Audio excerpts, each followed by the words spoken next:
जय जय राम हरे राम राम जय जय राम हरे जय जय जय राम झालंय, ज्ञानेश्वर महाराजांचं झालंय, तुकाराम महाराजांचं झालंय. आणि ते मन राम झाल्याचा परिणाम, ते मन राम झाल्यावरच रामाला प्रार्थना करतात. काय करतायत? जाणून नेणते देवा. आता एक कर, मला कळलंय मी रामरूप आहे, पण थोडा त्याचा विसर होऊ दे ना, थोडा त्याचा विसर होऊ दे ना. मग तो विसर झाल्यावर तुम्ही काय कराल? जाणून नेणते करी माझे मन. देवा मला माझ्या मनाला नेणतं कर. आता यातला एक बारकावा सांगतो, म्हणजे वेळ पुढे जाते. अभंगाला 5 चरण आहेत. एवढ्याला किती न्याय देता येईल बघूया आपण, पण चिंतन करून जातो. असं आहे, प्रश्न असा आहे, जर तुम्हाला नेणतं व्हायचंच आहे, मग अगोदर नेणते होते, जाणतं करा अशी प्रार्थना कशा करता करायची? आणि जर जाणतं केलं तर नेणतं कशा करता करता? अहो, आपण नेणते म्हणजे अज्ञानी आहोत, म्हणून तर जन्ममरणाच्या अनर्थ परंपरेत गुंतलोय. महाराजांनी गुंतलो या संसारी पैसा झालो से अंध हे सांगितलंय. हा परिणाम कशा आहे? हा निर्णतेपणाचा परिणाम आहे. म्हणून सांगतात जाणतं करा. पण यातला बारकावा ऐका. ज्ञान होण्यापूर्वी ज्ञान होण्यापूर्वी म्हणजे ज्ञानपूर्वकालीन जी अज्ञानावस्था होती, ती अज्ञानावस्था जशी होती तशी ही मागणी केलेली नाहीये. मग काय? महाराज मला ज्ञान झालं पाहिजे. मग नेणतेपणा म्हणजे काय? त्याचा अर्थ ऐका काय येतो.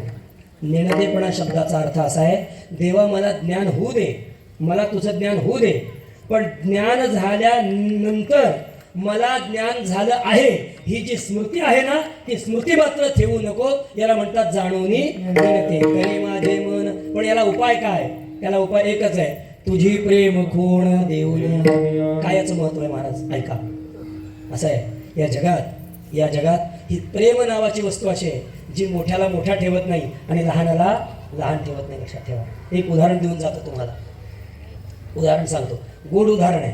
आणि मी कीर्तन मुळात पाठ करून येत नाही, अभ्यास करून करतो, पाठ करत नाही, म्हणून आत्ता आठवलं म्हणून सांगतो तुम्हाला. प्रेमाचं महत्त्व काय आहे? प्रेमाचं महत्त्व असं आहे, जर आता हे या मातावर्गाचा तो विषय आहे. नवीन कन्या विवाह झाल्यानंतर त्या सासरी गेली, त्या अजून तरी आपल्याकडे सासरीत जातात. बरोबर आहे का? आता हे पाश्चात्य संस्कार काय कुठं घेऊन जाणार आहेत, त्याला काय गणितच राहिलं नाही. माझं उद्या 22 तारीख आहे ना, उद्या आमच्या आकुर्लीला ती हिंदू महासभा आहे आणि व्याख्यान आहे. आणि मी आपल्या भाषेत सांगू का, मी लई दिवस वाट बघत होतो या प्रसंगाची. लोक कीर्तनाला बोलत होतो, व्याख्यानाला कुणी बोलवत नाही. कारण कीर्तनाच्या मर्यादा आहेत ना. कीर्तनामध्ये अभंग सोडून फार जाता येत नाही, त्याच्या स्वतंत्र मर्यादा आहेत. व्याख्यानामध्ये मर्यादा जरा शिथिल केलेल्या आहेत. आणि विषय आहे हिंदुत्व. म्हटलं मी वाटच बघत होतो. आणि खरोखर महाराज ते दिवस आले. काय सांगत होतो, म्हणजे अजून तरी आपल्यामध्ये लग्न झाल्यावर मुलगी सासरी जाते, जावई इकडं येत नाही, आणि जो येतो त्याला काय म्हणतात? घर जावई. तो विषय नाही. ती कन्या जर तिकडे गेली तर तिला काय असतात? 1-2 जाऊबाई असतात किंवा ननंद असते. बरोबर? मग ती गेल्यानंतर त्यांना किती जरी प्रेमाने त्याने हाक मारली तरी ही त्यांना एकेरी शब्द प्रयोग करीत नाही. बरोबर आहे ना? एकेरी शब्द प्रयोग करीत नाही. म्हणजे नवीन 2-4-6 महिने तरी ताई अमक तमक वंच काय म्हणत असेल, अहो जाऊ करते. आणि असा व्यवहार, त्यांच्या गप्पा गोष्टी चालू होत्या. आणि ती म्हण, अहो ताई तुमचं असं, ताई तुमचं तसं. आणि बाजूने एक माणूस गेला, गावातलं एक रस्ता चालले होते. त्याने त्या नवीन सुनेचं, त्याला शब्द आहे नववधू, त्या नववधूचं बोलणं ऐकलं आणि म्हटलं, वाह काय संस्कारी मुलगी आहे, बरोबर जिथल्या तिथं व्यवहार करते, बरोबर सगळ्यांना अहो जाऊ बोलते. बरोबर आहे, योग्य आहे, काही चुकीचं नाही, बरोबर बोलत होतं. चुकीचं आहे का? बरोबर आहे, बरोबर आहे. तीच नववधू एक 2-4-5 दिवसांनी माहेरी आली.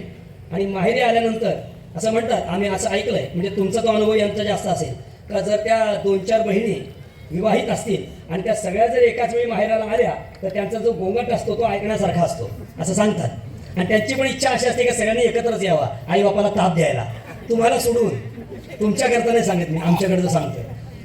त्या आल्या का, ती आल्यानंतर मला प्रेम सांगायचं. ऐका, ही ज्यावेळी सासरी होती, अहो ताई पाणी घ्या, अहो ताई तुम्हाला पाणी काढलंय, अहो ताई जेवण घ्या, आणखी भात घ्या, अहो ताई असं तसं तुम्ही, हे सगळं आदरार्थी. आणि घरी आल्या, आणि घरी आल्यानंतर म्हणतात गप्पा गोष्टी झाल्या, अमकं तमकं झालं. आणि 4-6 बहिणी एकत्र झाल्या की स्पेशल बेडरूम नसतो, मग ते म्हणतात सगळे एकत्रच पडायचं हॉलमध्ये. ते अंथरून टाकायची वेळ आली, मग ती मधल्या ताईला म्हणते तू अंथरून टाक. ते म्हणते हे मी टाकणार नाही. ती बारकी बहीण तिला म्हणते म्हशी आज तुझी वारी आहे. ती म्हणते अगं म्हशी आज तुझी पाळी अंतर लागायची, मी टाकणार नाही. आणि तोच माणूस तिथनं चालला होता. तो म्हणतो अरे ही बहिणीला काय हाक मारते, म्हशी आज तुझी बारी आहे. म्हशीची बारी असते का, ही तुझी ताई आहे का म्हैस आहे. अरे तुझी ताई आहे, पण ताईला हाक मारताना काय म्हणते, अगं म्हशी मी आज अंथरून टाकणार नाही, तू अंथरून टाक. मला एकच प्रश्न विचारायचा तुम्हाला, एकच प्रश्न विचार, म्हैस म्हणण्यामध्ये प्रेम आहे का ताई म्हणण्यामध्ये प्रेम आहे. अहो ताई असं करा बरं का, मी तुम्हाला दूध घेऊन येते. थांब, जाऊ नका, मी तुम्हाला दूध घेऊन येते. माझा तुम्हाला प्रश्न असा आहे, ताई तुमच्याकरता मी गरम हळद टाकून दूध घेऊन येते, याच्यात प्रेम आहे का म्हैस म्हणण्यात प्रेम आहे. बघा नापास व्हाल काय. हा अजिबात नाही. ताई म्हणण्यात प्रेम नाही, ताई म्हणण्यात प्रेमाचं फक्त प्रदर्शन आहे. म्हैस म्हणण्यात जे प्रेम आहे ना, ते ताई म्हणण्यात प्रेम नाही. उद्यापासून म्हणत चला, आमची काही तक्रार नाहीये. मला काय सांगायचंय, प्रेम त्याला म्हणतात. एकच उत्तर आहे.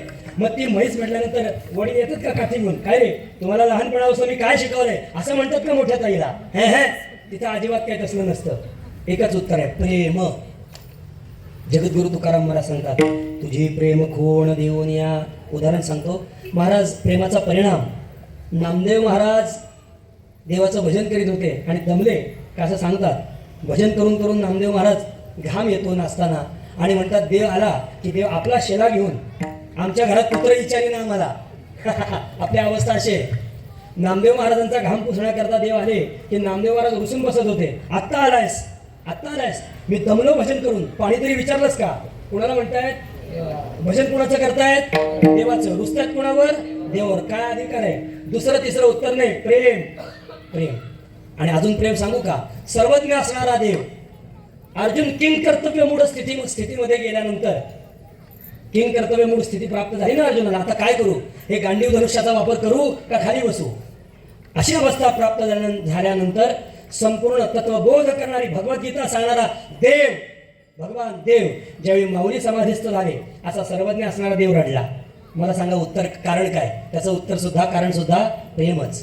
नामदेव महाराज रुसले. नामदेव महाराज देवावर रुसावं का, आणि आपण रुसून देव प्रसन्न होईल का. पण नामदेव महाराजांनी रुसावं आणि देवाने समजूत काढावी, कारण प्रेम. आणि इतके मोठे महावैष्णव असणारे ज्ञानेश्वर महाराज ज्यावेळी समाधीस्थ झाले, नामा म्हणे आता लोपला दिनकर. आणि ज्या बाप ज्ञानेश्वर समाधीस्थ जेव्हा झाले, त्यावेळी सर्वज्ञ असणारा देव सुद्धा रडतो. मला सांगा कारण काय. त्याचं उत्तर एकच, प्रेम. म्हणजे प्रेम हसवतही आणि प्रेम रडवतं. मी मगाशी बोललो, प्रेम मोठ्याला मोठं ठेवत नाही आणि लहानाला लहान ठेवत नाही. तुकाराम महाराज ही गोष्ट जाणून होते. मला प्रमाण म्हणायला ताण पडतोय म्हणत तर एक प्रमाण सांगतो, प्रेम हे देवाचे देणे आणि देहभाव जाय जेणे, हा प्रेमाचा अधिकार आहे. म्हणून तुझी प्रेम खूण देऊन या. एकच कारण सांगतो, आजच्या कीर्तनात एवढं कळलं ना तरी भरपूर झालं. भक्ती प्रेम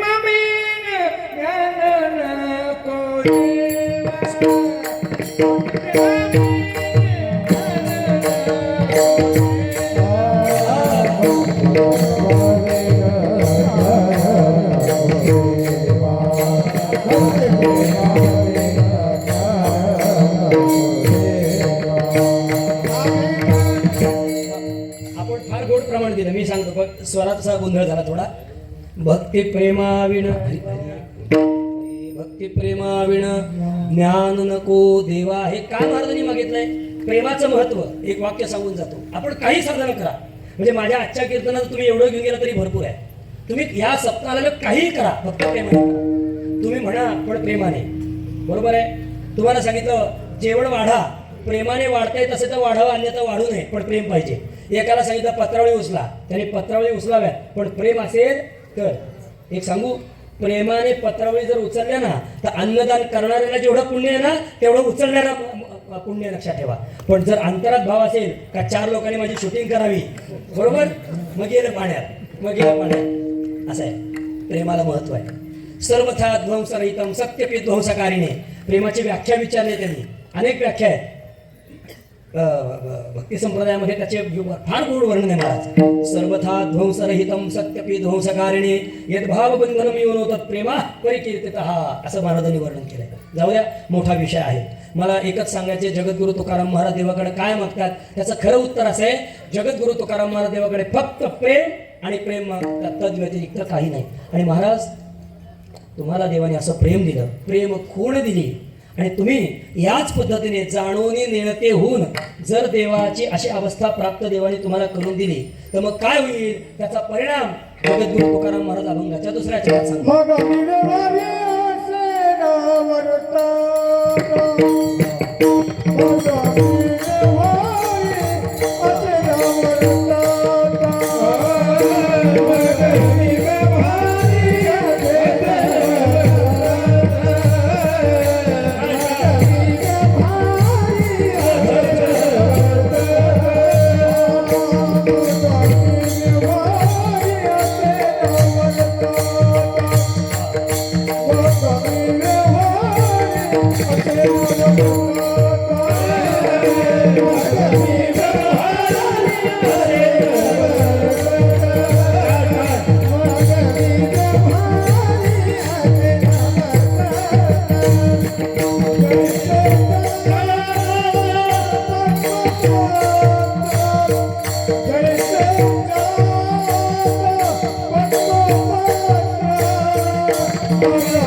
Okay.